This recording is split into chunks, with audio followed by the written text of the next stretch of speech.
Good evening, everyone. Welcome to our Thursday night segment here on the Outer Realm. We are broadcasting live on the International Public Radio, right here on United Public Radio Network 105.3 FM from the beautiful city of New Orleans. We are fully sponsored by the amazing folks over at Folgers Coffee. Thank you, Folgers. And, of course, Dr. Snick, the sonic surgeon, aka Justin Snicker, who is an award-winning composer of Halloween horror, sci-fi, and dark wave electronic music, which is available on all platforms which stream amazing music. So thank you for your contribution to our intro and outro. Tonight we welcome for the very first time Les Velez, who is going to be discussing his organization OPUS and alien abductions and hybrids and so much more. It's going to be just fantastic.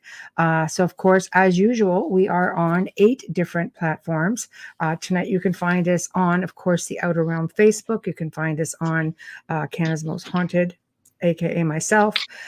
We've got Joe Montaldo, UFO Undercover. We've got UFO Paranormal Radio, of course. And news on the flip side, we've got 2 of our YouTube, which is UFO Paranormal Radio, and of course International Public Radio, and we are on Twitch on UFO Paranormal Radio. So I see we are all chiming in at the moment. We've got Doreen, we've got Tamara, and Steve. Hi everybody, how are you all? So now we've got sound. Oh my gosh, I had to get Mini-Me to come up here and do it because I had my phone next to me. It was connecting to my phone. I can hear you, but my voice was going out on my phone. So I took it's all because the earbuds, the is that what it is? microphone's gone. It lights up, but it doesn't work. So it's gone. And I haven't had it that long, so I'm not impressed. I'm just saying. Wow. We can actually hear you really well. So that's actually pretty good. Yeah, that works out really good. Good. I'm glad. It's the earbuds. So it's everything's not like nothing's working today. I think it's my energy. Ooh. I think I'm doing something to create that. Now the mouse works. Yeah, of course. Right. Of course, Tamara says her earbuds died. They died? Well, my microphone died, Tamara. We'll bury them together. I'll meet you in Burlington. Yeah, we'll just toss them in a cemetery. I've had enough of this. It's like one day I go to plug in my microphone, and when I unplug it, the head, like the piece of the microphone, stayed in there of the cord. The input, the shell stayed in there, and the needles, the points, the connectors came out. And I'm like, really? So I'm wondering if there's still a piece that's in there. Oh, that could be. And you're just pushing it in. You can't buy a cord by itself. Because I tried that. That's always so dandy, I'm going to have to bury it and maybe just use it as like an Oscar and put it on my Nice. Like, what am I going to do with this? Gosh. You know, it looks pretty. Right. But yeah. So anyways, how are you? I'm good. I've been immersed in, research for the Gray Zone, and it's going to be the first show of the new year. And of course, it's going to be like phenomenal. So, providing my fearless co-host isn't like down and out from his booster. I know he's listening. He's getting his booster tomorrow. He had it. Yep. Oh, he had it. Yep. I missed everything because I wasn't on in the pre show, so I missed all that. So please know, people, the intention, of course, is to have the show. You should be okay. I heard you're just tired from the booster. That's what I was told from. Yeah, I hear it just kind of kicks the pulp out of you that way. Yeah. So for me, it's just I hope so, because there's a hell of a lot of hard work going into this one. Let me tell you. I'm gonna check on my in-laws tomorrow because they went today, and the doctor actually called them to get it. But anyways, I don't approve or disapprove. Right. I'm just putting it out there. I'm neutral. Right. But I want to see how they do because they are in that age that maybe they need a little bit more help. I don't know. The really elderly people seem to breeze through all of this. The rest of us are dying. In-laws are really good with health. Like they're not ones to get colds and get sick and stuff like that. So, I hope so. They're doing well so far. So So far, so good. Hope Knock so. on wood. So now we've got Yes. to read the bio because our guest is going to be joining Oh, us in a I am couple of so minutes. sorry. Yes, No, that's okay. I'm I like know we're just 10 having a little minutes casual behind everyone. I'm chick so talk and blah, sorry. blah, blah. Yeah, because that usually happens before we come on air. It does. I'm going to have to read this from here because everything's down. That's My okay. whiteboard's missing. My microphone's Oh, broken. yeah, Oh, absolutely. Whatever's yes, easier. yes, yes. I put the whiteboard away for the holidays and I don't remember where it is. So, anyways, I'm looking forward to this conversation tonight. It's been a while since we had a guest like this on. I don't think we've ever had a guest like this on. Our Hmm. guest tonight is a graduate of University of Vermont with a Bachelor of Science degree in Business Administration, served in the U.S. Army. Thank you, sir, for your service. As a field artillery officer in 1991, he joined MUFON, the Mutual UFO Network. He's held several positions, including field investigator, training coordinator for field investigators, and was assistant state director in Northern California, chairman of the Abduction Experiencer Research Committee, and leader of the Abduction Response Team, a facilitator for an abduction support group in San Jose, California. And in 1994, this is so exciting, he co-founded OPUS, the Organization for Paranormal Understanding and Support. So please welcome Les Velez to our show. Soon as he gets here. Oh, I thought he was here. No, he was because he's coming in, so I'm hoping he's not struggling too much. But Zach says, "Oh, hey everybody, just wanted to stop by on a date tonight with my lady. Can't wait to check out the show and play back." Cheers. Yeah, exactly. We'll let it go this time. Yeah, we'll let it go. We'll let Yeah. it go, Zach, only because, you know, I you're know. with her. I know. So, We don't mind sharing. yeah, there we go. But this is lady mind. That's a whole other thing. So It's his love of his life. I So know. yeah, it's nice that they can go on a date. We can't go anywhere here, just saying. No, we'll leave that there. We'll leave that there for sure. Definitely. Okay. Hold on. Okay, I'm back. There we go. All right. Yep. So we are just waiting. I'm just checking my email just to make sure that there is no problems with done. I need to start wearing color. You can't even see my hair. Oh, it's terrible. I'm just like one black blob. Okay. Well, all we can do is wait. So it sounds really fascinating. OPUS, yes. I love the name. Abductions on average seems to be a really popular thing to talk about right now, I guess, because, government is coming out now and sort of, making comments like, okay, yes, they're there. Yeah, right? Really? Yeah. Well, they have no choice now. So no. I mean, UFOs, UAPs for sure, because there's videos all over the place. People have camera phones or capturing photos. I can't tell you how many we've seen just around here, and just weird little things too out there. It's not necessarily just a craft whizzing by or, bright light just hovering and shooting straight up. And sometimes there's these little things that just come right over like the hood of the vehicle. And or right along beside you, and you're just like, it's at night, and it's big, bright thing, and you're just like, what the hell is that? There was one we thought it was like a Chinese lantern. It was just floating up in bright orange, and I'm just like, we sort of looked at each other and went, "What is that?" What is that? My favorite video clip, whether it's real or not, I don't know, but it's really interesting to see this. There's a group of people on a flight and they're videotaping out of their windows, and this thing is shaped like the show Lost in Space kind of thing. So I'm imagining, hi Wayne, I'm imagining it's something maybe of a vessel that they use to come from like the mothership kind of thing. Right. But to see so many people have that on their phones and freaking out, I have a hard time not believing that, Well, I just read this article, just very recently, how the church was actually bringing priests to prepare the public for extraterrestrial visits or contact. And I'm thinking, how does one necessarily prepare? I mean, I guess for the faithful, Psychologically, yeah, because that's what they do is psychology, la, la, la, counseling. blah, blah, yeah, say it La, three la, la. times. I know. We have to So, ask Bishop James because he was talking about that too. yeah, see, yeah, I mean, I don't know. We're taught to believe, that we're the only ones here.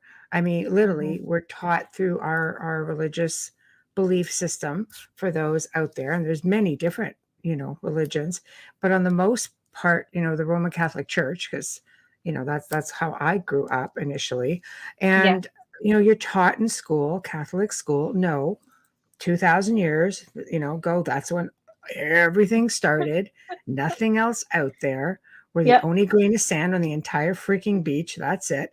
So, it's like, wow, all right, not much of a beach, but okay, and and but yet it's strange because even back then, I remember seeing UFOs pretty darn regularly. I remember as a child just running into the living room because we had a huge picture window, and I would just sit there because we were in a valley. It was up north, there were Yeah, no lights from the city. It was just beautiful, you could dark, see everything. weren't loaded with satellites. And I'll Yeah. tell you, man, you'd see something, we'd see them regularly in that Hmm. area. And you have questions and you don't dare talk about it because you were raised to believe no such thing. But now all of a Yeah. sudden, the church is taking a different standpoint along with government. So, it goes to show, the Vatican being its own country, I guess, is jumping on board with various governments and saying, okay, cat's out of the bag, exactly as Tamara said. We have to basically come clean because otherwise I would think that you would lose faith in your institution, your religion, your government, thinking, now you're telling us, and you've been lying to us all this time, and we've been made to believe that we're the crazy ones because these things are actually, they do exist. So Hmm. how does the church prepare? They're being forced. That's interesting, Tamara. They're being forced to Forced to tell. prepare? Well, forced to tell. Tamara, why do you think that is? That's a curiosity. Um, so they're being forced. For me, it's like, I guess to a degree, because the public already knows. So what are you going to say when you see all of this stuff? Oh my God, I'm starting to talk like Siri. What are you going to say? What are you What are you going to gonna say? say? I know gonna, and Going. is really driving me crazy lately. Why is everybody saying to? To is not a word. It's to. To T-O, to. It's Maybe driving it's me just insane. autocorrect. Honestly, she pulverizes me No, I and mean makes me sound everybody's like the saying most it. Everybody's uneducated saying person on the we're planet. gonna and I'm gonna to, do and I'm this like, and wanna.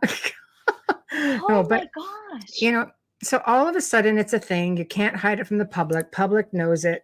Then you got those who don't want to believe it. So maybe having their priests come out, prepare people, don't be fearful. This is I why we've been hiding it. We've actually been protecting you. But if you admit to that, do you not have to admit to the fact that civilization was here long before your 2000 years? okay, when you say the church, you're referring to the Vatican. I'm the Vatican, the Roman Okay. Catholic. I can only go based Okay. on how I was raised on the belief system I of know. my No, family no. at the time, right? I totally get that. But Yeah, Pope Francis, not that I'm a practicing Roman Catholic, but I was born and raised Roman Catholic, just like Michelle. right. Pope Francis I'm a has recovering always Catholic. believed That's and right. has always talked about it.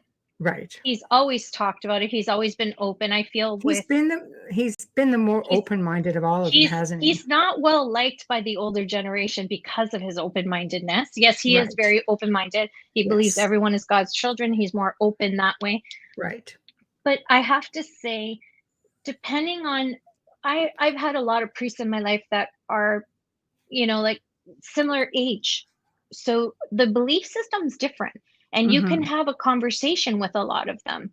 I find that when you have let's say some priests from different countries where they're very, very devout and strict and have a different cultural upbringing, that you will find that kind of hardcore, no, no, no, this doesn't exist. I can't Right. work with this kind of thing. But when you talk to I find that when you speak to priests nowadays in my area and in where my church, it's a little bit different Mm-hmm. view. And the old Catholic Church takes on a different view as well. But yeah, as a church, speaking of the Vatican, they're very far behind. They've Mm-hmm. hidden a lot. They're just, with the government's opening, they have no choice. They really don't. And they have to counsel their parish, right? Their Sorry. parishioners, they have to counsel them. So that's where that comes in. Right. I don't know This- how they're going to do with that when they barely acknowledge demonic infestations and exorcisms. And Mhm. I don't know. It is super interesting. Our guest just messaged. yeah, He's been waiting since 8:15. I'm like, you're not where here. is he? I don't know. I Is he resent in the the link. wrong studio like last week? Shouldn't be. I sent this link, but I sent this one again No, too. what if So. what if he did what our guest last week, she had an interview prior on I StreamYard. went which into was that still there. one. Yeah. Just But you'd be yeah, able to see the show, I would think. So I've sent him, this one again, and we'll see. But yeah. yeah, It'd be interesting to see how they handle this. yeah, it will be for sure interesting. I'm real curious because it is sort of delicate. You're going to have people panicking. You're going to have people. Then you're going to have your thrill seekers who are going to be out there, like waiting and looking, and hopefully nobody hurts themselves in the Yeah. process. But I think there's a real awakening happening right now. Oh, thanks, Mark. And I think people, for the most part, and this is where a lot of people can agree to disagree. I think people are waiting on an average. There is an awakening happening. I think we're really underestimating some people. Not everybody wants to turn a blind eye. I think if people were properly educated, um, not everything is a vicious abduction. I think Preston Dennett, who will be coming back on this year, by the way, I think he specializes in giving really good extraterrestrial experiences. Yeah, And he's it's like, really how, good.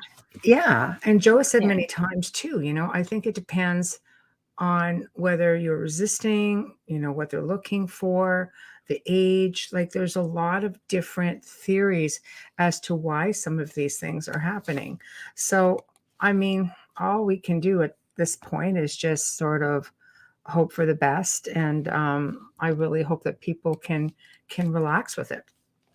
Hmm. I like that. I'm not one of them, says Bubbles. And I like Tamara's comment. The Vatican has one of the biggest telescopes. That's because of Galileo, though. Yeah, I think I agree. I think parishioners are waiting on their churches to accept this so that they know which direction to go in. Because when you're someone who follows a religion, you're following the lead, so to speak. Please don't Right. email me. Because I'm Catholic, I get it, Right. Right. but you are waiting for that, especially if you're devout. You're waiting to see how you're supposed to deal with this, just like anyone who's constantly following government protocol. There he is. Okay. All right. Okay, 1 great. second. Yeah. There he is. About Wow. the Hello. Well, this has been an interesting day, hasn't it? It for all is. of us, Les. All of us. All of us. Technology, everything. Yeah. I went through 3 headsets, and Michelle had to go right through with the intro. Yeah, not good. I know. And then we Oh couldn't my find goodness! you. Yeah, the first connection link didn't work, or I was in there. I could see myself, and it said the host will let you in. Yeah. How weird. Yeah. That's really, yeah. It may have been just, it's funny because I sent the link to this show, but it might have just been latched on to the last segment still, and that show would be over. So that's why I like to make sure it's completely purged before sending it. And they were logged off. So I thought we'd be safe, but I guess not. It was the Red Pill show. Yeah. Yeah. Oh, okay. Oh, okay. Yeah. It See, was I guess still- even it though still it was ended no there. longer live, I guess it still attached itself. So, well, you're here now. Damn Thank them. gosh. Damn them. I know. The party's ready to start. Okay. There you go. So welcome officially to the outer realm. Wow. It's really been the outer realm. Okay.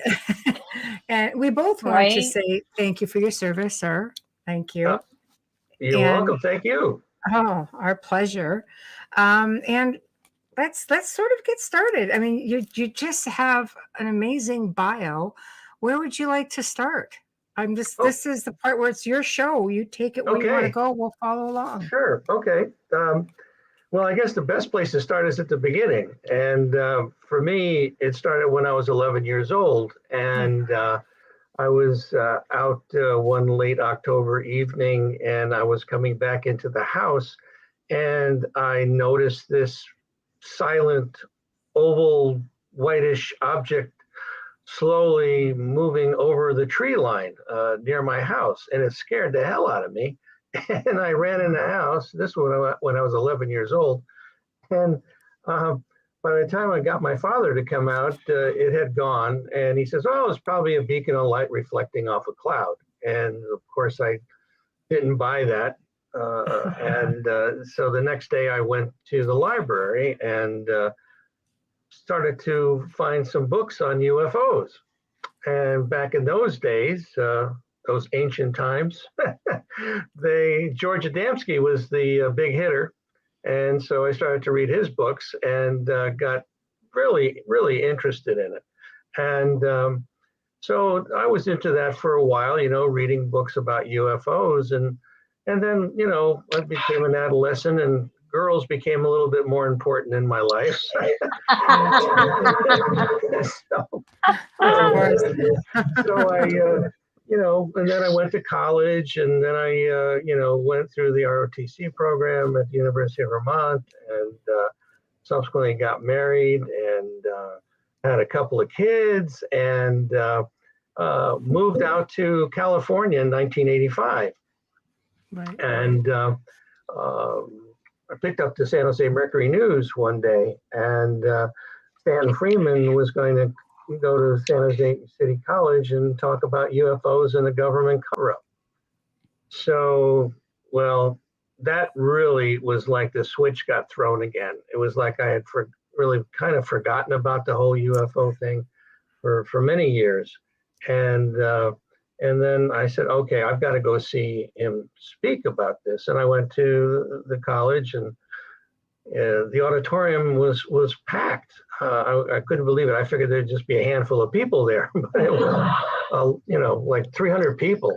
And so he gave one of his inimitable, lectures, and so I really got jazzed. And MUFON happened to have a table in the foyer, and they were talking about the journal that they produce once a month. And so I decided, okay, I'm going to get the journal and try to get caught up on the latest events. Well, after a while, that wasn't enough for me, and I became a field investigator. And that's when things really got interesting, because almost without exception, the cases that I got involved with not only were sightings, but they were abductions that transpired after these sightings. And so these people would ask me, if I knew of other people having similar experiences. And I said, yes, I do know. And so the next thing, I'm facilitating a support group in San Jose. And that's when things really, for me, I learned so much from listening to these people tell their stories about, the types of events that had occurred with them, more than any book that I had picked up at that time. And this was in the early 90s when this was all going on. And one of the cases that I got involved with was a couple that had been picnicking in a state park just north of Santa Cruz. And they were coming out, and it was getting to be dusk. And this is a very hilly area of North Santa Cruz. And so they were at the top of the park, and they were walking down, starting to walk down. and they noticed this light over the ocean. And so this light, started to get bigger and bigger until literally it was over their heads. And that's when they ascertained that this was not just a light, it was a triangular craft about the size of a small Learjet. And so this thing silently proceeded to go into a canyon behind them and sat there. And then they noticed another light over the ocean, and the same scenario happened. And this thing eventually was over their heads. And the first, craft that they saw, they felt they were looking at it. And the second craft that came over their heads, they felt it was looking at them. And then they started to be concerned about the situation. And so after this happened 5 more times, these craft were sitting in this canyon, and then all of a sudden it was like they went around a corner, but there was no corner. I mean, it was just like they blinked out. And so they proceeded to leave the park, and at this point it was pretty dark already. And this path that they had to take out of the park, even during the day, was kind of treacherous. It was rocky and steep, and it was dark because it was quite covered by a lot of vegetation and trees. And so even during the day, it was dark. And they felt like they were on autopilot. They felt like they were drifting down out of the park. And that's the last thing they remember until they kind of woke up at a restaurant that's typically 5 to 10 minutes away from where they were. And they had 3 hours of missing time. Wow. And so they eventually came to one of the support group meetings, and they had developed a rash on their body. And they had taken a picture of it, and they showed it around to the group, and almost without exception, they all said that they had a similar rash at some point in one of their experiences. And so one of the people, well, before that, they said that they had gone to a doctor, and doctor said, well, it's not poison oak or poison ivy, and there's a lot of poison oak in this particular part of the park, but it wasn't that. And then they went to another doctor, and they said, well, maybe some kind of a reaction to something, but we don't know what it is. And so one of the people in the group said, well, I believe I know what it is. And so we said, okay, what do you feel it is? And he says, well, it's a reaction to the fluid that they dip you in when they bring you on board the craft to sanitize you. Wow. So that was quite a revelation. And so,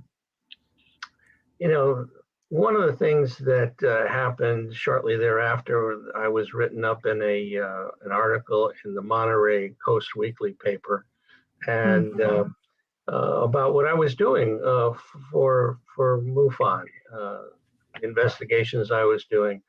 And there was another woman that was written up in the article as well, and she contacted me afterwards and said, I'd like to understand what's going on with my brainwaves when I'm in contact with these off-earthly entities.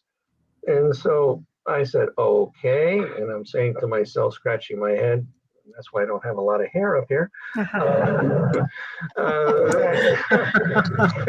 My father would have said it was because of me. How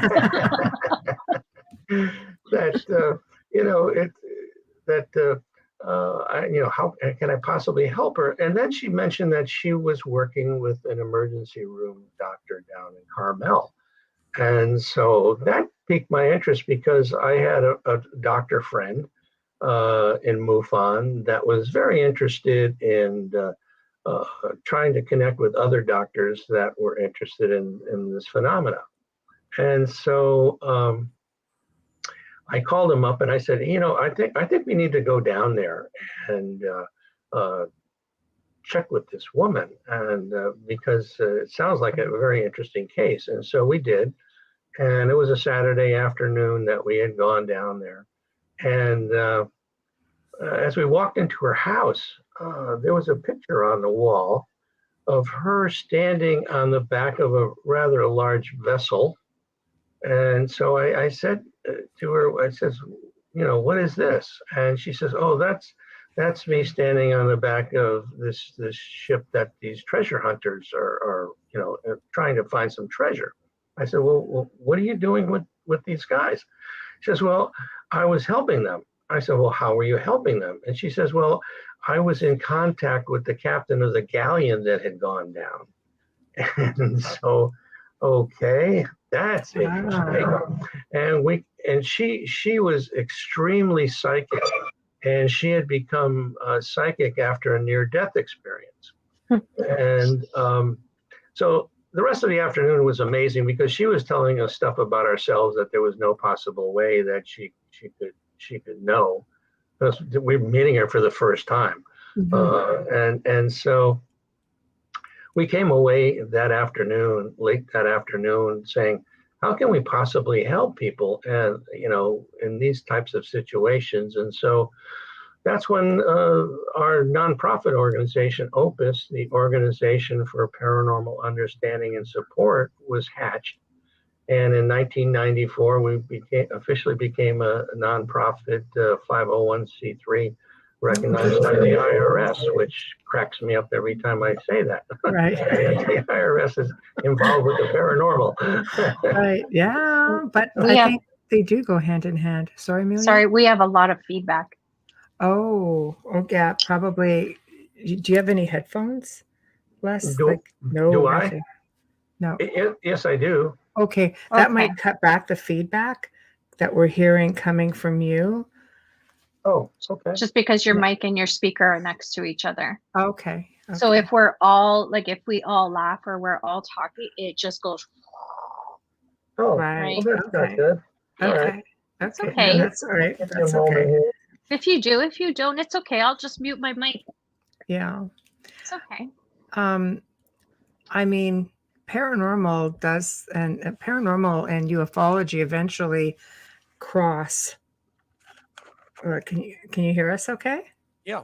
Oh, perfect. Perfect. That sounds great. Thank you. Perfect. Okay. Yeah, that sounds really good. Got my earmuffs on now. No, I need that headset. You just went perfect. from talking to radio voice. Radio Hello. voice. How are you? Yeah, there we go. Perfect. All right. Now it's going to get I used to do, when I was living in Connecticut,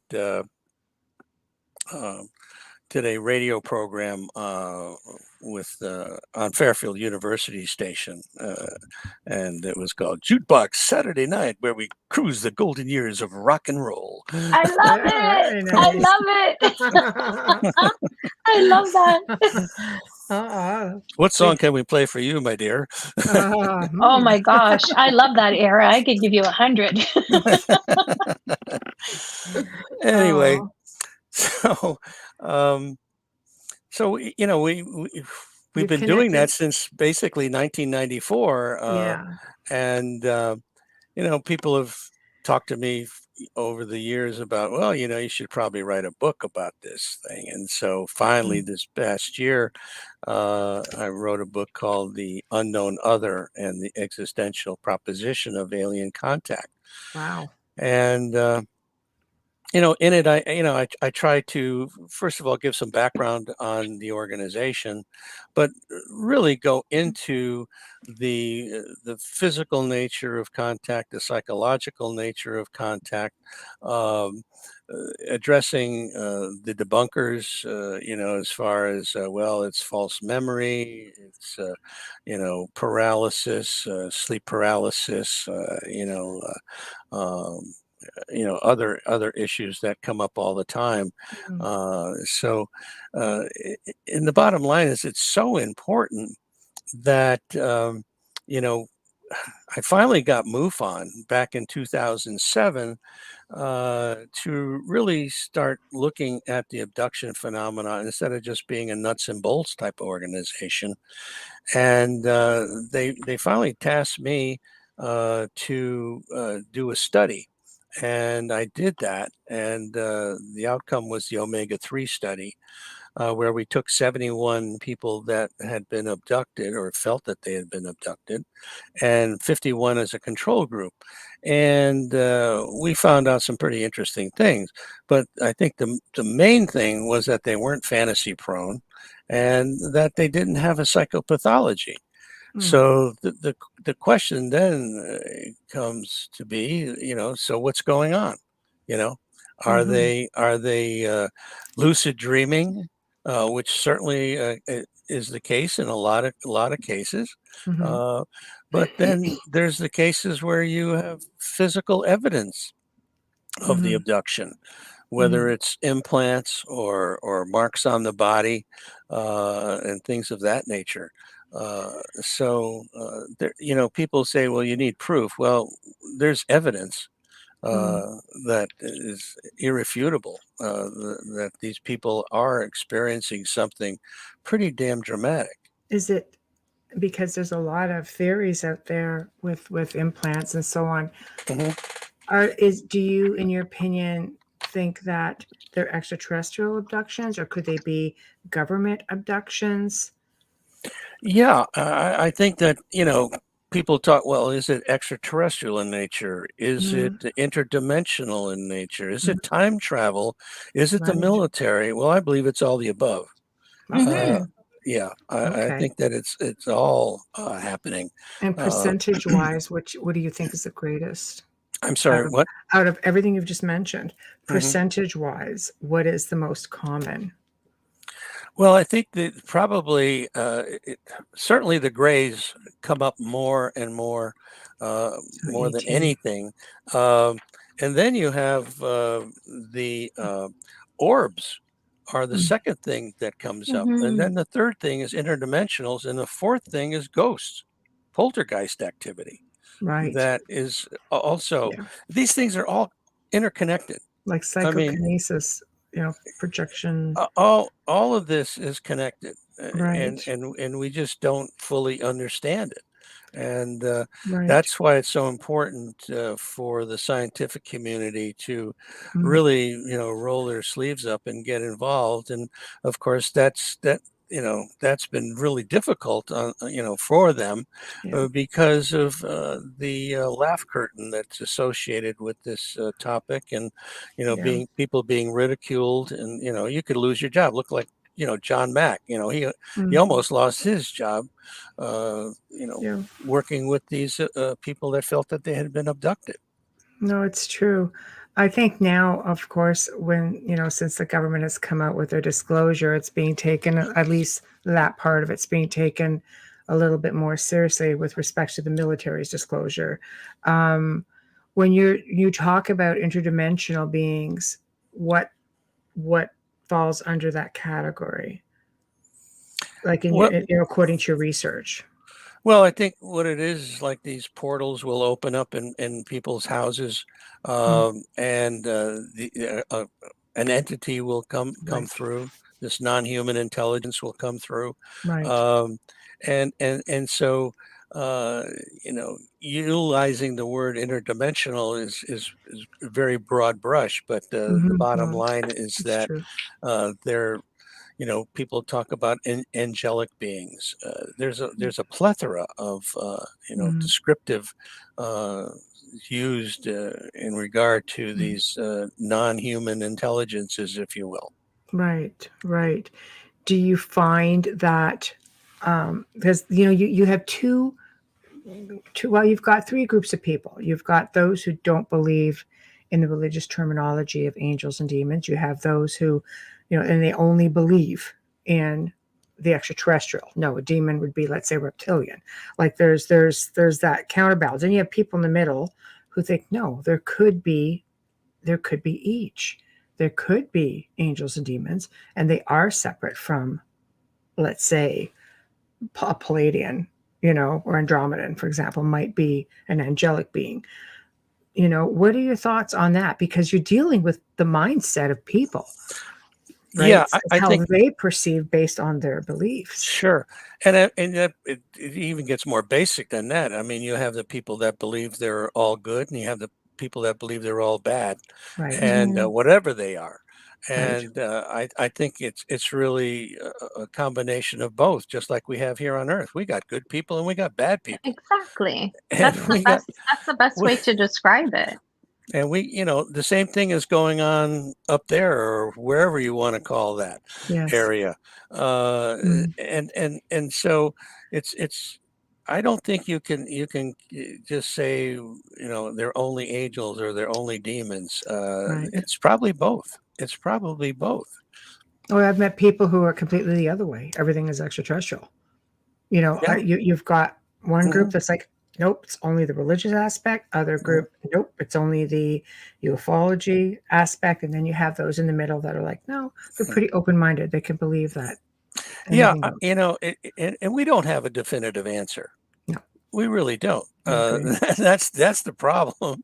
If Right. we had a definitive answer to tell people like, yes, it's only this, and then you have to deal with it in this way. Well, each situation is different, Mm, and so we have a plethora of entities that are coming in in ways that are seem like magic, you know, mm, for us because we just don't understand the technology that mhm. they're utilizing. Right. Do you find that, oh, the bots are at it again. Mm. Do you find when it comes to abductions or contact experiencers, is it mostly, are they being abducted aboard crafts, or do you have those people that have extraterrestrials literally coming straight out of a portal right into their houses? Are they holograms? Are they? Yeah, you have all the above. You have people being dematerialized, so to speak, pulled Wow, through, walls, through windows, that's crazy. up That's to a crazy. craft. Right. You have, out of body experiences that people have Mm, where they actually commune with these entities in mhm, that state. Um, and so there's multiple ways that these things are occurring. mhm, It's not just one way. The portals will open up in a room, a beam of light will come through, and then then what happens after that? That's also very interesting because each of these things sometimes have different outcomes as mhm, far as people that talk about really negative experiences, really dramatic physical effects that occur during examinations and being probed in various ways that are quite painful. mhm, And then others that don't seem to have that kind of a relationship or experience, more positive experience. Does it And depend on the species, or is this? yeah, well, I mean, it's like I think even within species, it can be different. Depends on if you get a good guy or a bad guy. you know, Great. Yeah. yeah. So Right. you can't. It's very difficult to just put it in a box and say Right. this is it. This is the only way it can be. Right. Well, it's It's not like Very that. Hollywood. It's very yeah, Hollywood to put it in a box. yeah, Yeah. My sure. greatest fear, I talk about this all the time. I actually even brought it up to Stan Friedman like a long time ago, but Mhm, the movie The Fourth Kind, Michelle's gonna laugh. It freaked the crap out of me. I'm not going to lie. And mhm. as many people that tell me it isn't real, I still believe that there's so much truth to those experiences. Oh, absolutely, Thank absolutely. you. There's Finally, because no seriously, question. it freaks me out. Yeah. Yeah, and it probably should. It's the kind of thing where the unknown can be a place of fear, Hmm. and that we need to try to better understand it, and then not be fearful. And that's the one thing that Opus has tried to do to help people having these types of experiences, and whether it's through our online support group, which is totally international, totally confidential. If you go to our website, opusnetwork.org, there's a support button there, and you fill out a short form. And then if you're looking for to be included in the support group, we can, we'll contact you and talk to you and get you into the group. And then other people are looking for hypnotherapists, and we have relationships with hypnotherapists around the country that we can refer people to, which is, some people, want to dig deeper. Of course, we always, counsel these people that, hey, you sure you want to really dig deeper, because you may find out something you don't want to know. Yeah, because you can't undo. Well, I mean, I guess you probably scrub it, but that's not the case, once, right? once the paste is out of the tube, so to speak, You can't can't put get it it back in. in. No, and if you do, it's not the same way. It's really scary. I think that's why I've held back on past life regression, and a lot of people do, because they're afraid exactly of that. That's such a great point. And that's past life. That's not even this life, and regressing to see if you have been abducted. So, well, I'm glad you brought that up, because, well, let me give you a little story. One of the support group meetings I attended and facilitated, a person said to me one day, "I've seen you before." I said, "Oh, where, at a UFO conference?" No, I saw you on board the craft. Ha, nice. And I said, "Okay." So I kind of blew it off. I said, I don't think so. It was probably a year and a half, 2 years later, a totally different person said, "Hey, I've seen you before." I said, "Where, a UFO conference, something?" "No, I saw you sitting on this bench on the craft naked, and you were freaking out, and they told me to go over to you to calm you down." So then I decided, okay, I'm going to go get regressed, and I'm going to see if someone's seen you naked and you don't know them, that alone I is want to be disturbing. regressed too. I'd be like, wait a second, what exactly are you doing to me when I'm up there? Yeah. So anyway, I did. I had 3 separate regressions, and I found nothing with regard to alien contact. However, I had multiple past lives, and each one was rather interesting. And so someone finally said to me one day, after I brought this up, that perhaps you had, been abducted in a past life. And that's what people are seeing in some way, shape, or form. And reincarnation is something now that a lot of the people in our support group have been talking about recently. That it's a pretty significant factor, and this goes to the fact that we don't die, folks.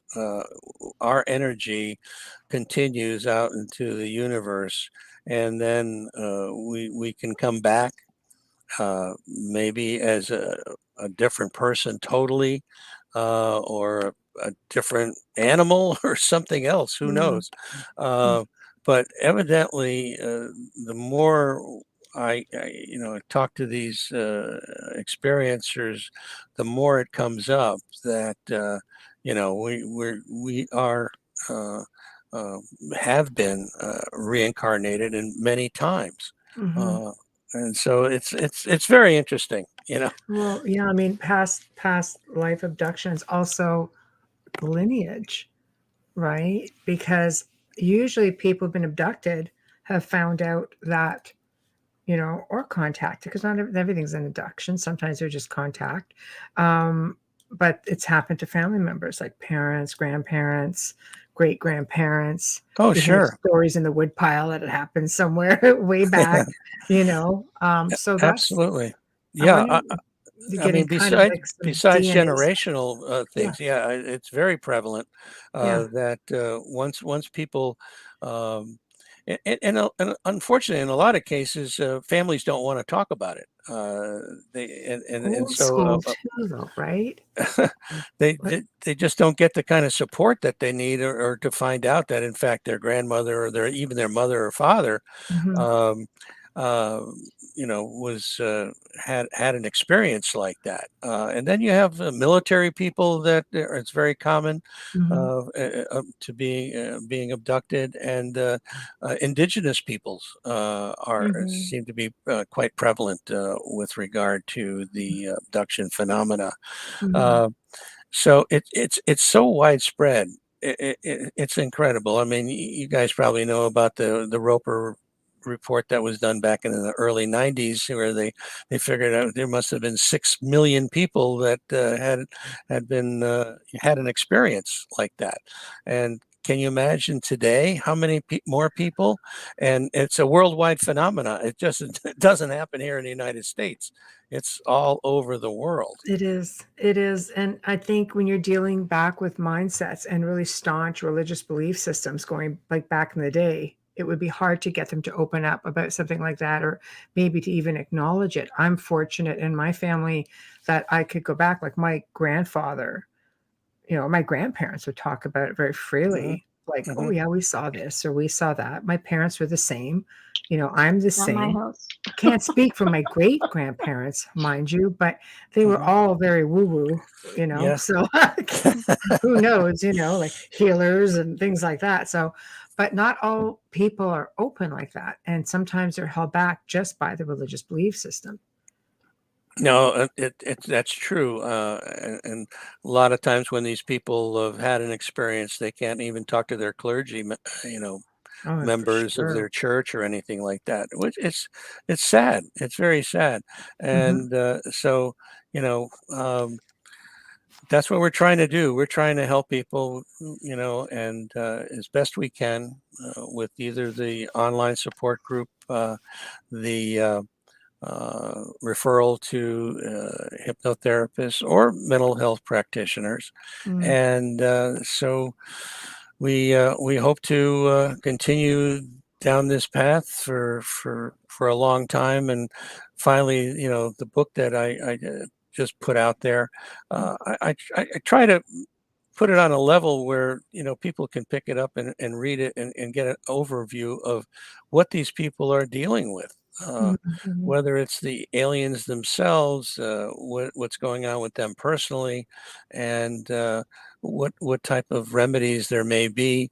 And then in the book also, there's about 25 stories from people in the support group that have told their stories. And there's some very interesting stories that people will find there. Right. Yeah, we'll put it up on the page, and it can be found. Is it like I've got your website up on the page? Do they go directly to you for the book, or do they go to Amazon? Where do they go for it? They can go two places. They can go to our website, and there's a picture of the book on the home page. You click on that, and it'll take you to Amazon, and that's where it is. And the Kindle version is $9.99, and the non-Kindle version is $20. And as a nonprofit, we depend on donations, and matter of fact, all the money that is received for the books goes directly to OPUS. I don't get anything for it. Wow. It's just very nice. Very nice. That's generous of you. Let's talk hybrids. That seems to be a word that's coming up a lot lately. Hybrids. It is. It's kind of thing where I vacillate back and forth on this thing, because, if you listen to Gary Nolan from Stanford University talk about the fact that, well, we don't have alien DNA. So it's very difficult for us to say that this person, XYZ person, is part alien, because we don't have a sample of the alien DNA. So then it becomes a factor of whether or not you believe what these people are saying to you, that they've had an experience and they feel that they are a hybrid. Now, having said that, I don't know if you're familiar with a book called Rachel's Eyes. Yes, I am. Okay. So that's a fascinating story. And Helen Luttrell was in our support group in San Jose, and I know her well. And her daughter went to school with a hybrid, and the military was involved with it, bringing her food to eat, special food that she needed to eat. Tell us more. Like and so and so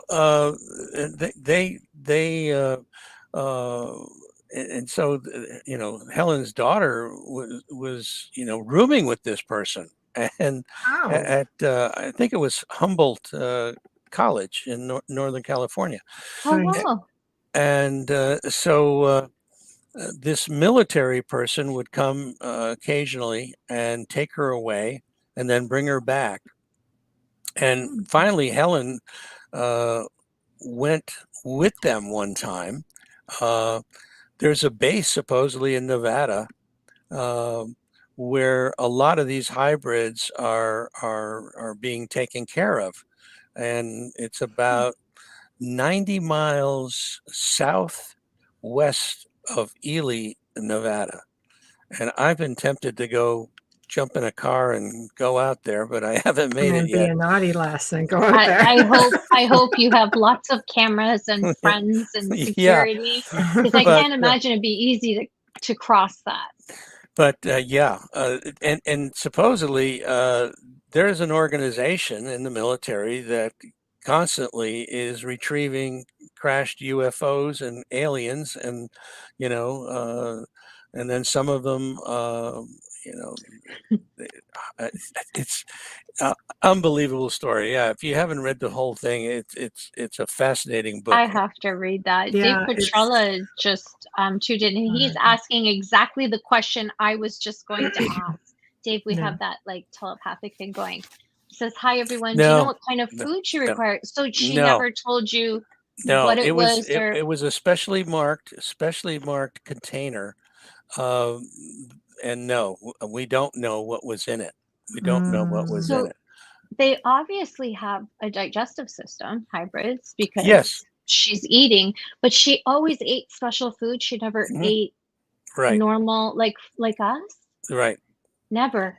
Well, you kind of stand out when you're not with your friends in college going for pizza and burgers. Like, you kind of stand out. So yeah. I'm just curious at the fact that they would, if they have a base where they keep them. Well, what they tried to do with her was to get her more acclimated to being with humans. And she had unusual features. She always wore glasses or some kind of protection over her eyes, and a large hat, and kept to herself pretty much all the time, other than when she was in class. But a large hat? Yeah, a large hat. Yeah. Yeah. That's interesting. And from what I understand, like they didn't keep her there too long, did they? No. She just sort of disappeared one day. So they probably just pulled her. Yeah, that's exactly right. So these things are So I don't know. I've never heard that. That always pulls me back to the idea. Well, there may be hybrids, based on the fact that, but maybe she was basically an alien that looked enough like us that they could try to see if they could get away with it in a way. But so, what's your thought then on maybe hybridization happened a really, really long time ago with the Rh negative blood? Yeah, that's an interesting fact. 40,000 years ago, supposedly the Rh negative popped up, and then in the book I also talk about that, and the O negative factor is probably very prevalent in a lot of the abductees. That's like the number one, and Never been abducted. Yeah. Okay. Are you sure? Positive. That's what I say, but she won't. Let me Positive. look in my eyes. My eyes are hazel. They don't fall into blue or green. They're hazel. I have hazel eyes that go Yes. blue and green. Yeah, mine don't go blue and green. They go more like an amber. Mhm. Amber and green. Yeah. But yeah, it's such a fascinating topic. I mean, you know, and it's can be the biggest thing ever if we can truly connect and understand what this is all about. And as far as the hybridization process, taking sperm and eggs and then utilizing it to create another being. What's the ultimate end goal? Are they going to take over the planet based on the fact that they've done such a great job that you can't recognize a hybrid? You might not. Maybe you From have the you and I, obvious. maybe the three of us are hybrids. Who knows? Maybe. You don't know that. That's just the thing. I mean, they could create a human being in a laboratory now, just for people who want to be parents. So I mean, I don't see it being a really difficult task, especially if they're taking negative blood type people who have already basically been in a way hybridized. And over time, I mean, evolution over 40,000 years is going to be pretty impeccable. Right. And here we are.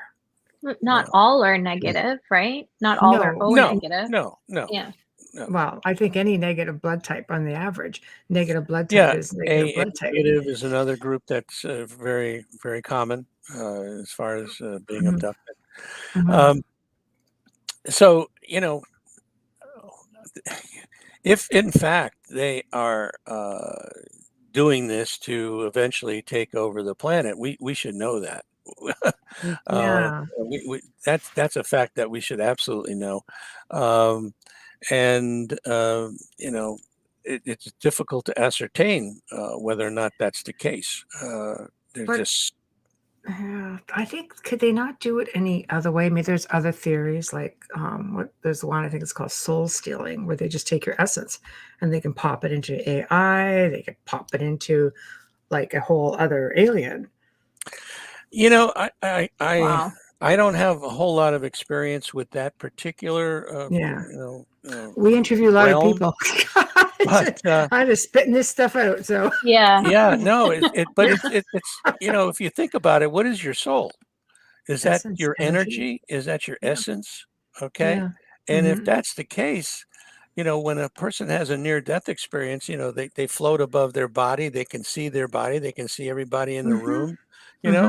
So trap it. Somebody could take that, and capture it and do with it what they will. Look at, for example, somebody who's been in a coma for a long period of time. Yeah. And because I mean, we know you don't just sit in the vehicle when it's parked, chances are you're off floating around doing your thing and just waiting for the body to heal itself or to be woken up. And there have been like step-ins. There have been people who have woken up and they have no idea that they've been married to this person for 20 years, for example, or that they have a family.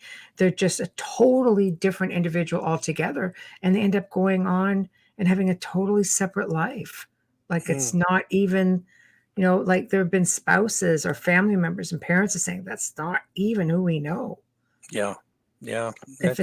That's tragic now when that happens. Absolutely. It is. But if it's that easy for us to be in control, let's say, you get bumped out, somebody else comes back in, who knows what's out there?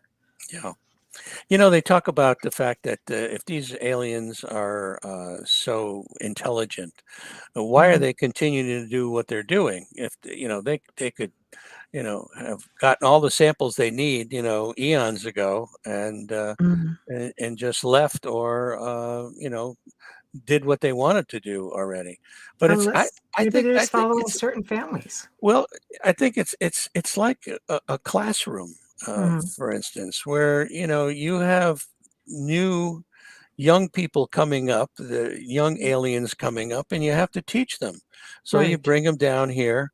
It's like what we do with dolphins, for instance. You know, we go out in the ocean and we'll pull a dolphin out of the water and we'll take a blood sample and Mhm. we'll tag him and we'll throw him in the water. And then a year later, we'll come back and we capture the same dolphin and we Right. take some more blood and we check the tag, you Mhm. know, and we throw him You're back not in the wrong. water. And Yeah, you're not wrong. there's so many parallels to a lot of the things that we do here on Mhm. Earth, but we're Right. not at the top of the food chain, folks. Uh, Yeah. there's No. a whole nother level and reality that exists Mhm. alongside or even Mhm. within our own space. I Uh, want to be a blue whale. I don't want to be a dolphin. oh, okay, blue whale. Dolphins. No, because blue whales, you can never find them. That's right. They go down really low. But They, has your organization researched Carl Sagan's theory on dolphins? Speaking of dolphins, he believed he and other scientists formed an organization called the Order of the Dolphin because they believed that dolphins would be the key to teaching them how to communicate with extraterrestrials. And in hmm, saying that, there have been sightings of people who have seen like crafts hovering over the water and dolphins are congregating underneath them. no, I've not heard that. That's They're interesting. I such almost felt amazing when I read animals. that, I was like, wow. It's like, Yeah, because no, they're that's so intelligent, right? yeah, Hmm. they They are. are. They're very intelligent, and you know they seek help when needed. I saw. Yeah. Did you see that where a With dolphin the had diver. some? Yeah, with a diver, and he Yeah. had some fishing line or something caught, and came Mhm. right over and knew exactly what to do. And It brought the diver to his friend or his yeah, whoever, And his saved him. yep, family, and yep. saved him. Yeah, it was But they're beautiful. highly intelligent.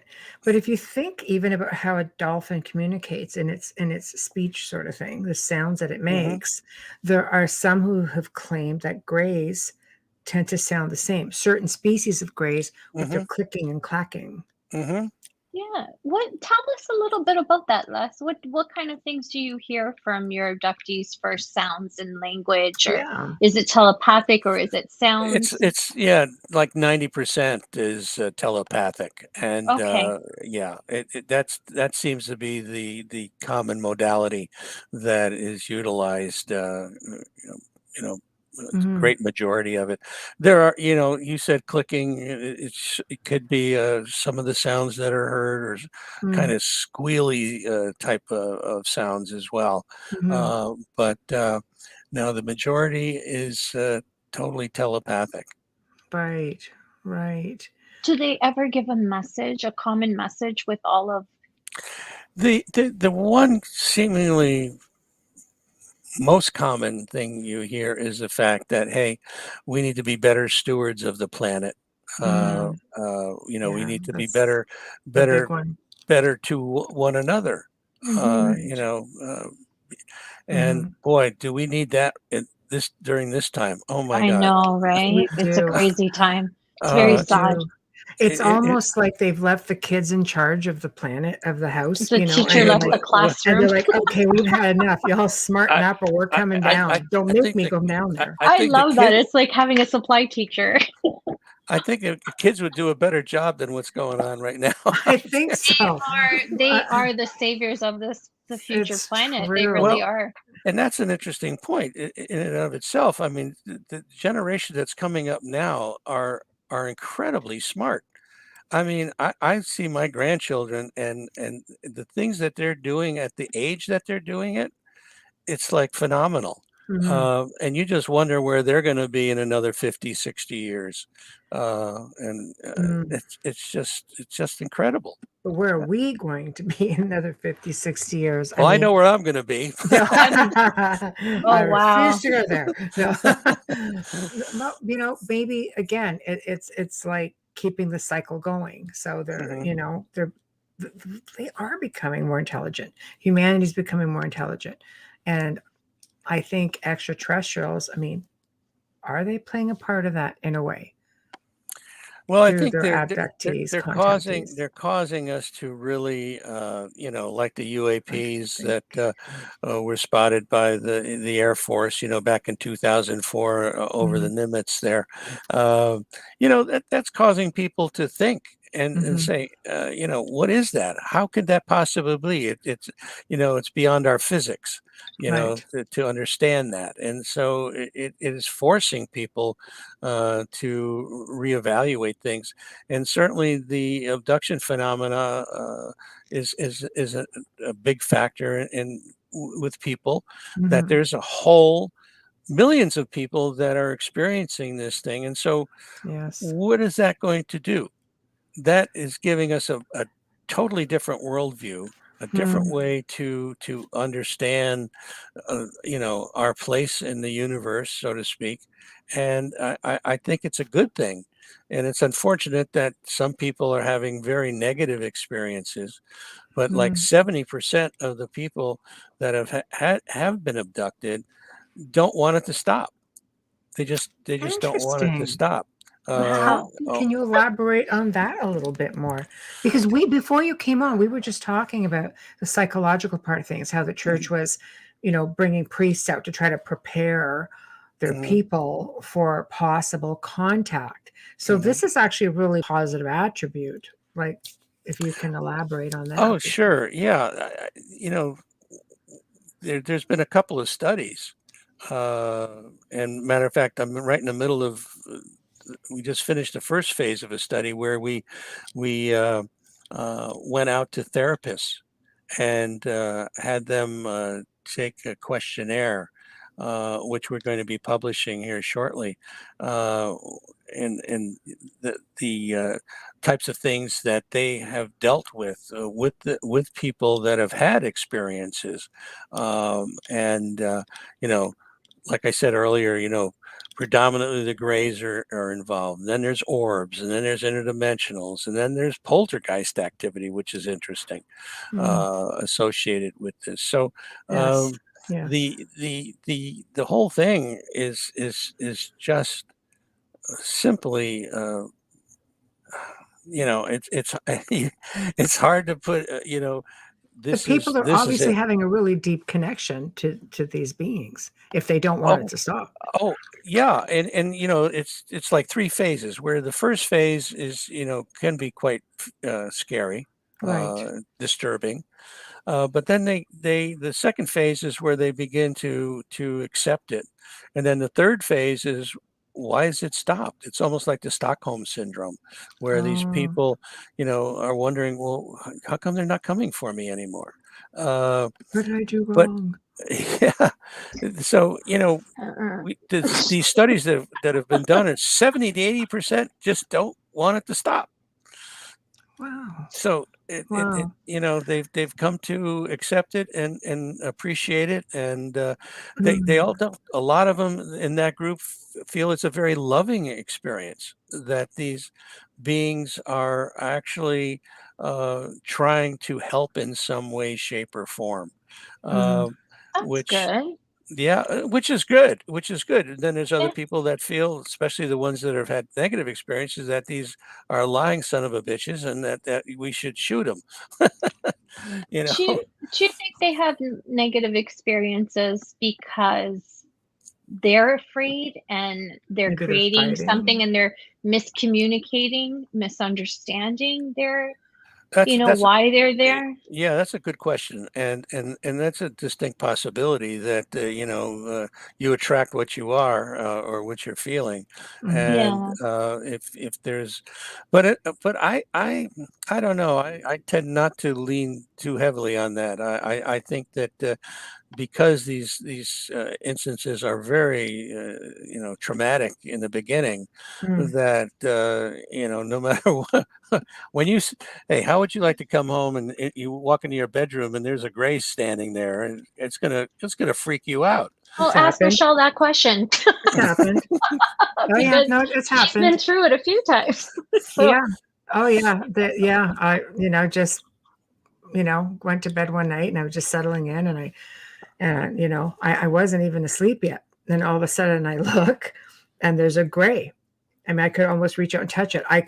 It was so close. I could see like the little pores and the skin. And I really wasn't sure how to react. Because I had a lot of little things leading up to that. It's not like it was just there one day. I mean, I've been having childhood experiences. So, but I mean, there's been lights that have shot through the house, things like that. And so I just sort of looked at it and went, nope.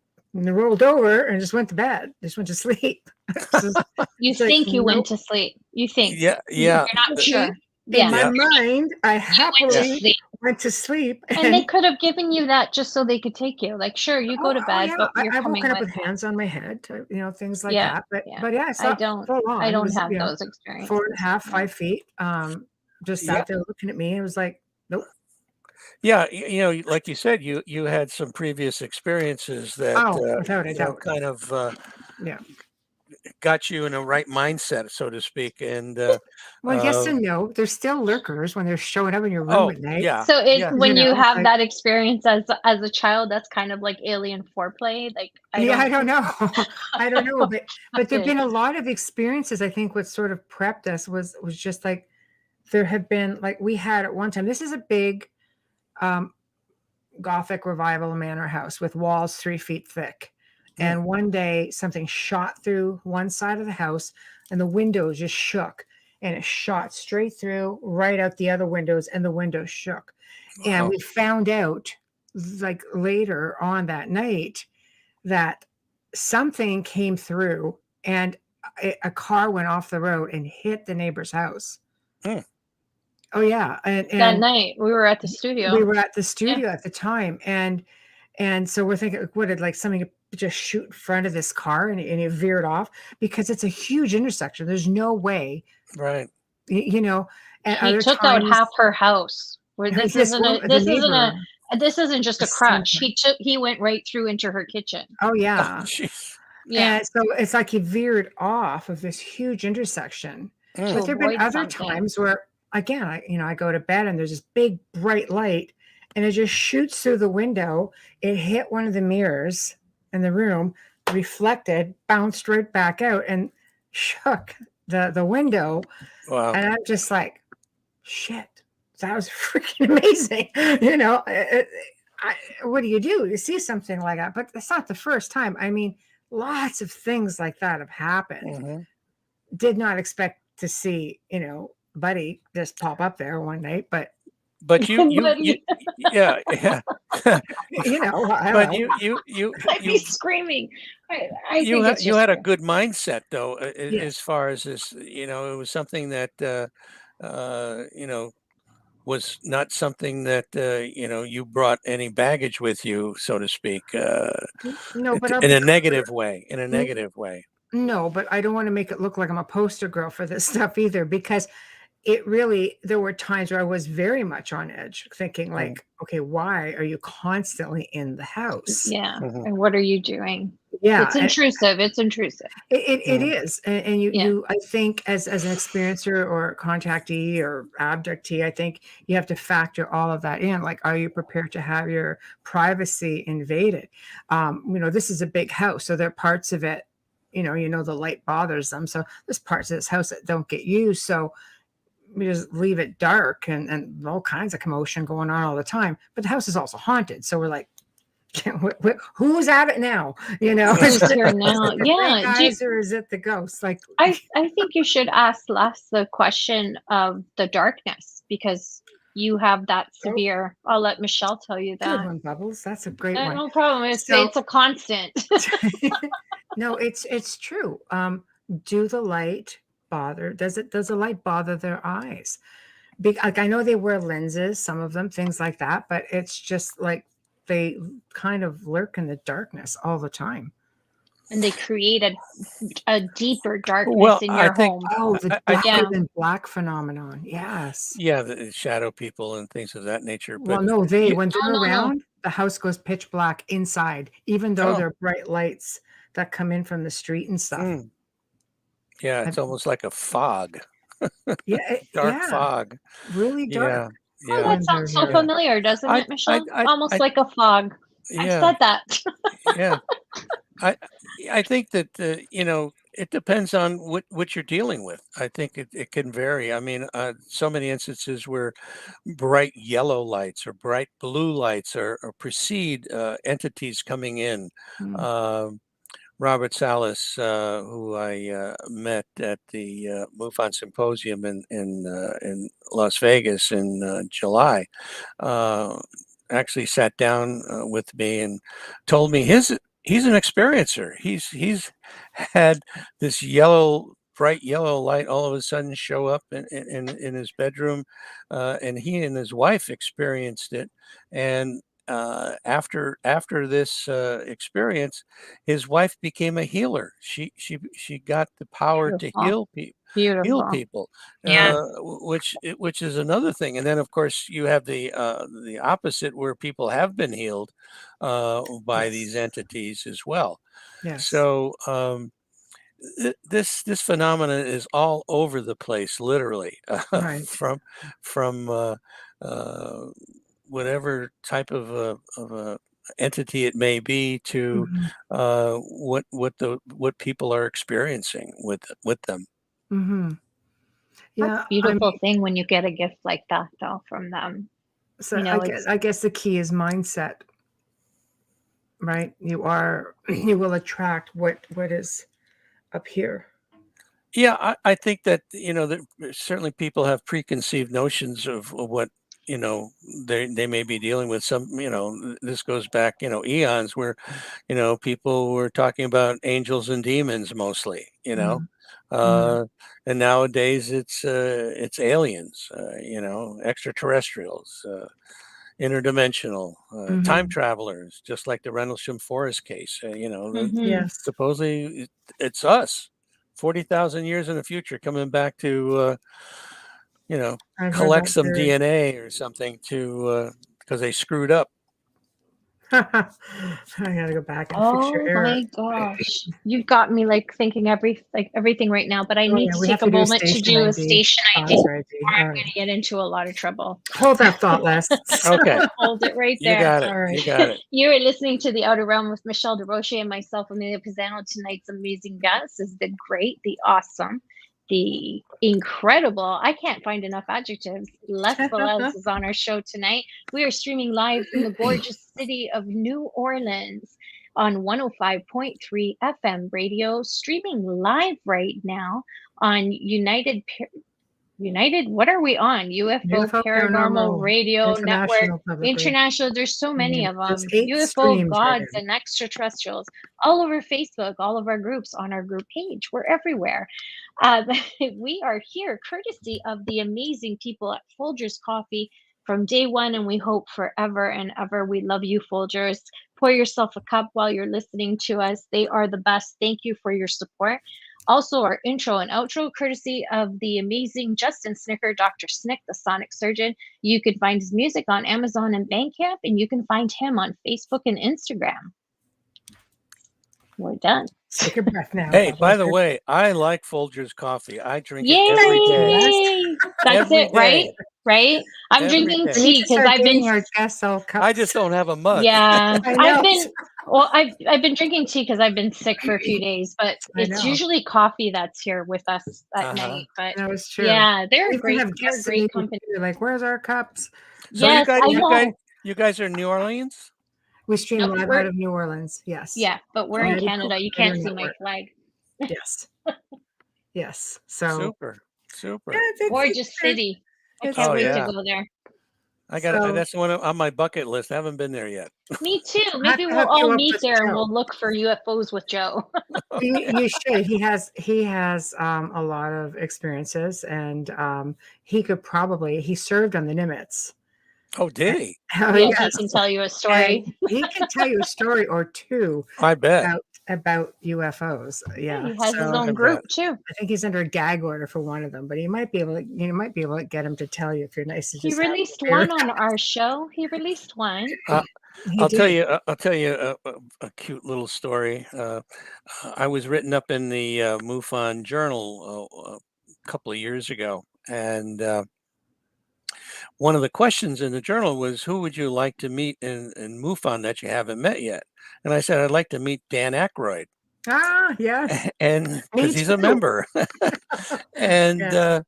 so it was probably, 3 or 4 months after that article was written, and I got a call from the international director of MUFON asking me if it would be okay to give Dan Aykroyd my contact information. Awesome. So, So I hear he's incredible. He's like approachable, kind, and and yeah.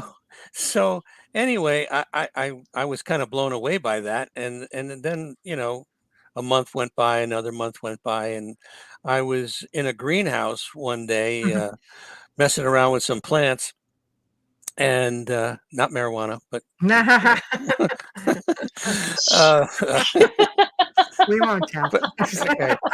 Uh, and I get a call, and it's Dan Aykroyd. Wow. Wow. What was that like? It was incredible. I mean, I found out that he had an experience. His mother has had an experience. Mhm. His father wrote a book about ghosts and mediums, which That's right. Ghostbusters was based on. That's right. That's right. So, and then he sent me the book, his father's book, and so we've been, every once in a while now, I just sent him the copy of the book that I just wrote, and going to be sending him the results of the therapist survey, Nice. and so it's interesting because he's really into all of this. I mean, totally Oh, he into Yeah, it. is for he has his years show. and Isn't years. he Hotel Paranormal? Oh, Isn't that he his? narrates that, but no, he had his own Yes. show, I think, at one point about this too. Yeah, he's He's very supposedly versed. working on another show. So he said that he says if that ever comes to fruition, that he'd like to have me be part of it in some way, shape, or form. So Oh, that's Oh, that's an honor. wonderful. Yeah. I would imagine you're well thought out after because you're so informed. You have so much experience. You share so much, and you're so kind, and it's easy to talk to you. oh, Which I find it difficult sometimes. I'm very intimidated by a lot of the experts who come on with UFOs because I don't know very much and I mhm. have this big fear. But with you, it seems to be very easy. And I just Oh, want to good. thank you for that. Oh, you're welcome, and thank you. Oh, thank you. And she also has a big fear of just ETs in Mhm. general. I'm afraid of them because and I've said this over and over. I think it's enough that I speak to dead people and try to explain that to others. Mhm. And I wouldn't be surprised if some of my gifts have strengthened over the years because of ET. Mhm. But I have this fear because of what Hollywood's created, and I think a lot of people have that fear. I'm very into the pulp culture, and Yeah. my daughter worked entertainment for a long time, so I'm right into that. And like I said, after watching The Fourth Kind, I kind of cannot watch anything else. And I was going to ask you, do you find in the people who have been abducted, the abductees, do you find that not just gifts, that a lot of them that are abducted maybe are highly empathic? Oh, yeah. The psychic abilities come about. Yes, empathic. Yeah, we have one of the gentlemen in our group is highly empathic. So much so that he has a hard time dating. Oh, Oh, yeah. Well, that's I- tough because you're yeah. picking up on everything. Oh, That's hard. yeah, Yeah, and so it's a blessing in one respect, but a curse in another Mm. it is. respect. So yeah, healing abilities, psychic abilities, telepathic ability, you name it. It's incredible what occurs, and I've often wondered too that. Gary Nolan again and Mm. Kit Green have talked about these people that have psychic abilities in their caudate putamen area of the brain, that there's a lot more connections. And are those connections a inherited generation to generation, which seems to be the case? But was that caused by alien intervention way back when, eons ago? Mhm. Or is this a natural ability that is awakened in people once they have, it's the old chicken and the egg thing, once they've had an experience. Do you think they're trying to awaken people? Yeah. So, that have that, already going for them. They're kind of called it antenna people, because they can communicate, transmit and receive messages. And, one of the things that was brought out in the UAP report that the government put out in June was the fact that, well, it's not us. We don't think it's the Russians or the Chinese. And we don't have evidence that it's aliens, but they don't have evidence that it's not aliens. Right. Okay. They're very careful how that was worded. Right. Exactly. Yes. So, it's just incredible. And I think that one of the things I'm also ran into Nick Pope. He was at the symposium, and he was talking about, well, I hope that it's actually the Russians or the Chinese, because at least we can pick up the phone and talk to them. And I said, well, hell, Nick, you're missing a point here. The abductees are already communicating telepathically with them. They don't need a phone. That's a good point. I think people keep forgetting that, that they are communicating with them. Do you think that by chance they may have engineered, the whole remote viewing? When you say, when it started, when it started years and years ago with Project Blue Book and everything, and the remote viewers were a big part of the government, and now a lot of people in this field are, but now a lot of people in this field are natural remote viewers. Do you think that comes from ET more than from us? Well, technical remote viewing, can be learned. Yes, but the whole creation of teaching it. I've done it myself, actually. And as far as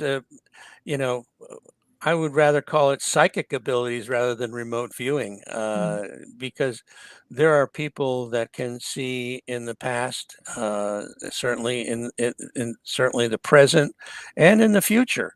And so there's no time, constraint with their capabilities, their abilities. So. Yeah, I think you got to be careful not careful, but it's just a matter of terminology, whether you call it remote viewing or psychic ability. I know, that's what I mean. Like, everybody's calling themselves a remote viewer now. And hi, Sherry. I agree that gifted individuals are targeted. Yeah. Do you think it's like, again, like you say, like putting the horse before the cart, egg for the hen? It's like going full circle. Do you think that people are gifted because of ET, or do you think that ET are simply attracted to gifted people? Yeah, and that's one of the things I talk about in the book as well. It's the chicken and the egg type of a thing. Right. Is it caused by? And I don't have a definitive answer for that. Well, of course. If I did, my book would be a lot thicker. But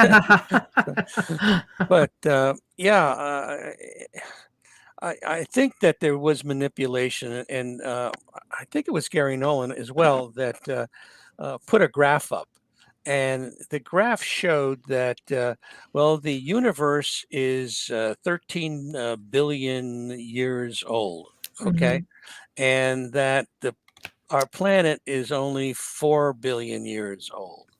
And that our genes mutate every 600,000 years, or our DNA mutates every 600,000 years.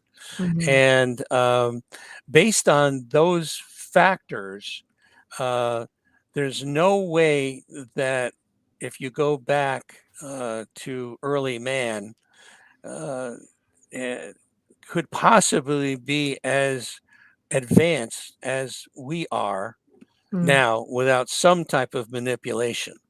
Because then the planet would be a lot older. It's not 4, but it'd be 9 billion years old to get to where we are. So we had a little help, basically. Yeah, probably. Right. So yeah, I tend to agree with you. I tend to agree with you on Un that. poquito. Yes, Yeah. exactly. Exactly. I am with you on that one. I think, Les, for sure. So where do you see yourself? Like, what's next for you? With all of this, with your organization and writing and research? Well, one of the things that we're trying to do, and matter of fact, I have a meeting on Saturday with the board, is that we're trying to get the word out to more people, Right. and doing show like yours. And thank you, ladies, for Pleasure. Oh my having me gosh. on It's the show tonight. it's our honor and privilege. Thank you. And because I think there's a lot more people that are having issues and looking for help but don't know where to turn. Mm-hmm. And so we're trying to do more marketing, so to speak, in those terms, different places. And we do have a Facebook group and page, and of course our website, opusnetwork.org. Mm-hmm. And we're doing interviews. I'm doing interviews with people. I've had Linda Moulton Howe on my show, Very nice. and you can see all those interviews on our website. They're there for free.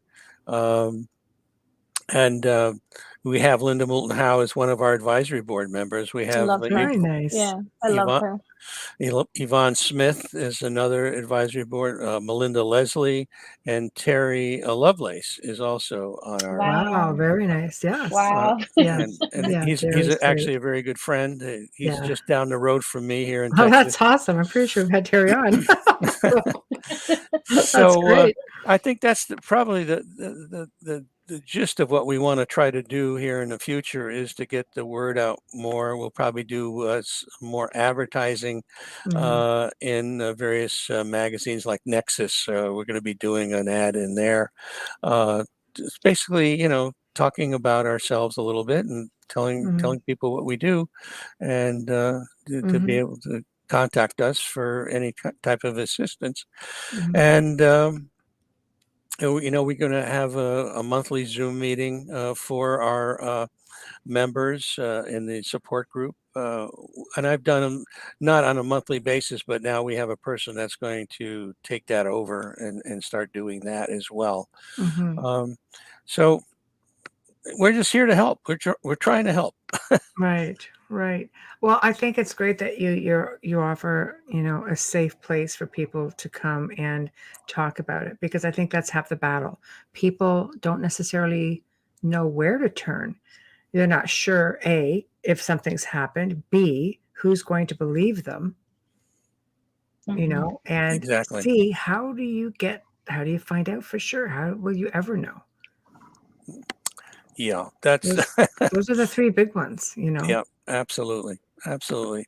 And what I've found to be the biggest help is people understanding they're not alone, that there are other people having these types of experiences, Mhm. so they can talk about their experiences and ask questions. Mhm. And the interesting thing too is that when we first got rolling back in the early '90s, we're not just an organization that's looking at the abduction phenomena. We're, Mhm. we're, we're looking at all aspects of the paranormal. But Right. as it turns out, for whatever reason, most of the people that come to us are basically experiencers. And Right. we occasionally get someone that's has poltergeist activity, and we have Mhm. various people like Lloyd Auerbach that is involved with that area Mhm. to work with people, Mhm. as well as Kundalini Awakening. We have the Kundalini Awakening network that we work with, and various other types of things in the paranormal that we can point people in the right direction if they're looking for help. Right. They really do go hand in hand, don't they? I Uh, find in my mhm. years of research, I can't tell you how many times I've gone into, speak with a family who figure they're having one type of activity, and when you really start delving, they're having extraterrestrial activity or extraterrestrials have been found and seen on site. They've had experiences. They see them in the house. So I think eventually, a lot of people in that field come over to that your was the field. thing that we found, in this study that we did with the therapist, is that the number 4 thing was poltergeist, ghost activity. That people were talking about, not just grays or orbs or interdimensionals. It was poltergeist.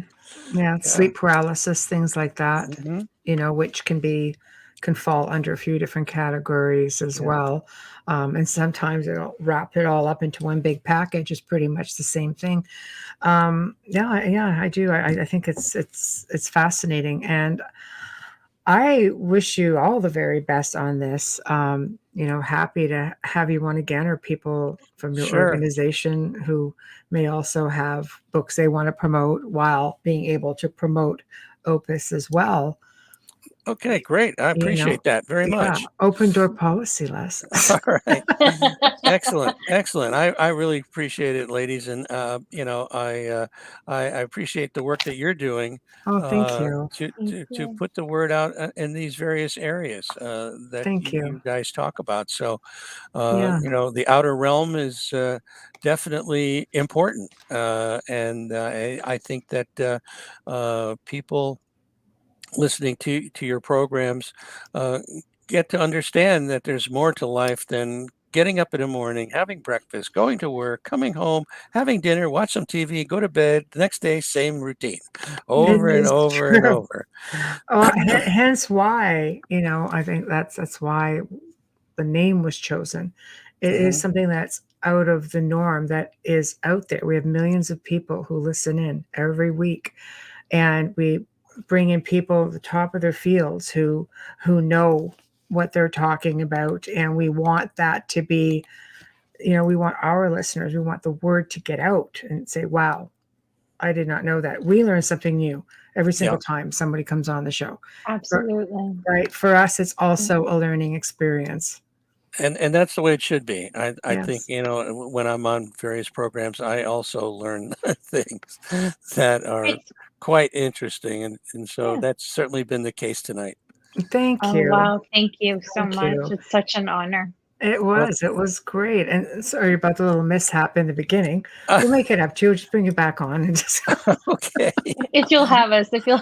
Oh, absolutely. Sure. It's been fun too. Oh, thank you. We like it to be laid back. So, just have to make sure you made me feel very comfortable. Thank you. Oh, that's how I feel about you. Oh my gosh. Okay. What's your number? Yeah. Well, Les, we'll send you a message after the show. I'm just a few miles away from you.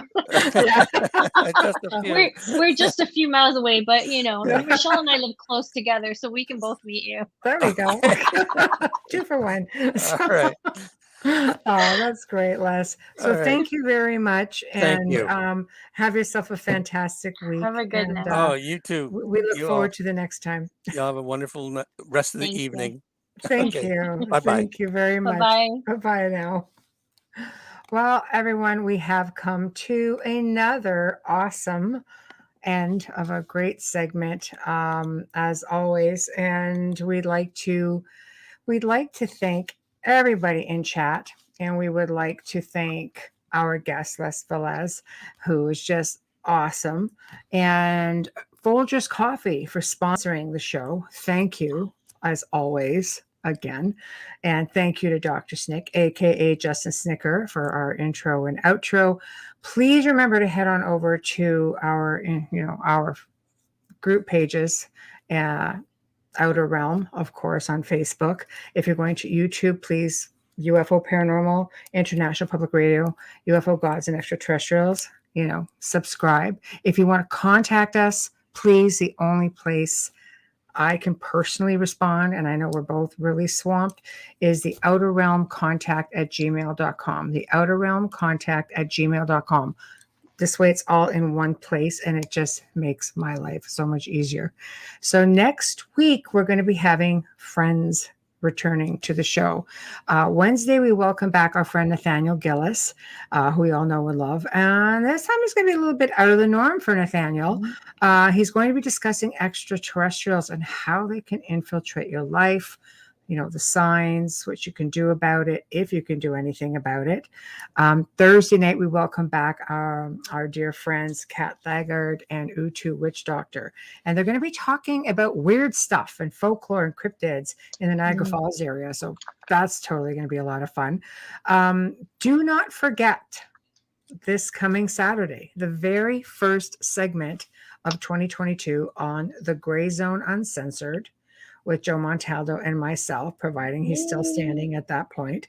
So 5 to 7 p.m. Central, 6 to 8 p.m. Eastern. It's going to be a really amazing segment. I can't tell you what it's going to be. It's always something that we post literally the day of. So please make a point of tuning in. And until then, everybody behave, and we shall see you next week. Thank you. Good night.